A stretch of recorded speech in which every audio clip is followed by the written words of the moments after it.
Brenton Septuagint, Genesis chapter 2. And the heavens and the earth were finished, and the whole world of them. And God finished on the 6th day his works which he made. And he ceased on the 7th day from all his works which he made. And God blessed the 7th day and sanctified it, because in it he ceased from all his works which God began to do. This is the book of the generation of heaven and earth, when they were made, in the day in which the Lord God made the heaven and the earth, and every herb of the field before it was on the earth, and all the grass of the field before it sprang up.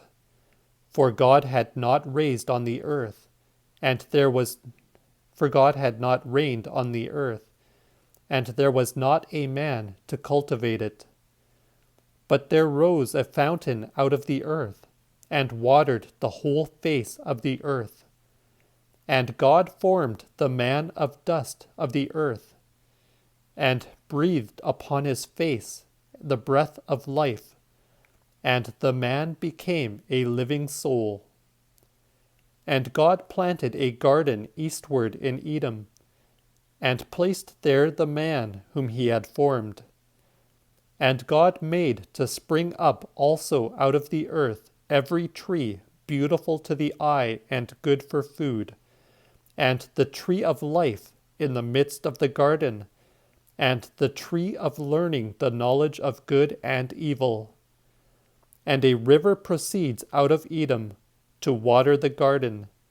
Thence it divides itself into 4 heads.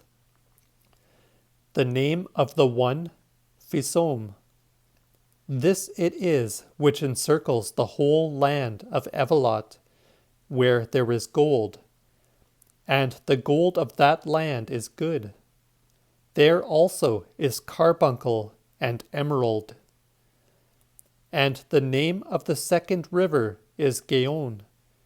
This it is which encircles the whole land of Ethiopia.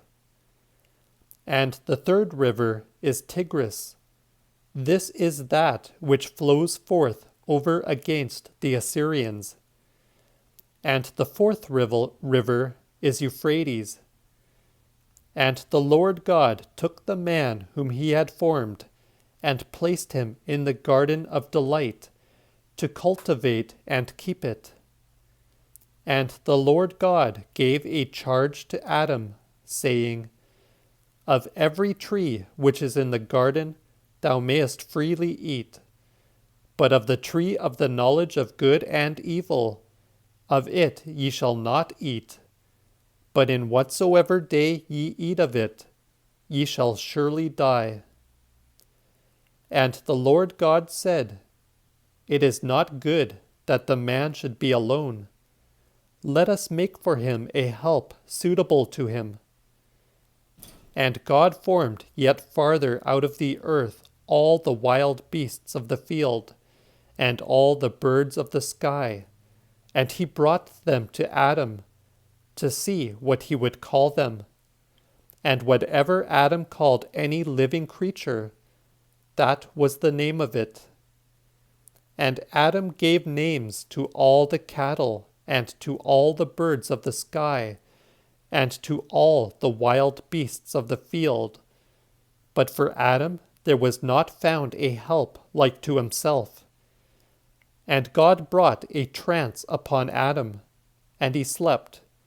And he took one of his ribs, and filled up the flesh instead thereof. And God formed the rib which he took from Adam into a woman, and brought her to Adam. And Adam said, This now is bone of my bones, and flesh of my flesh. She shall be called woman, because she was taken out of her husband. Therefore shall a man leave his father and his mother, and shall cleave to his wife, and they two shall be one flesh.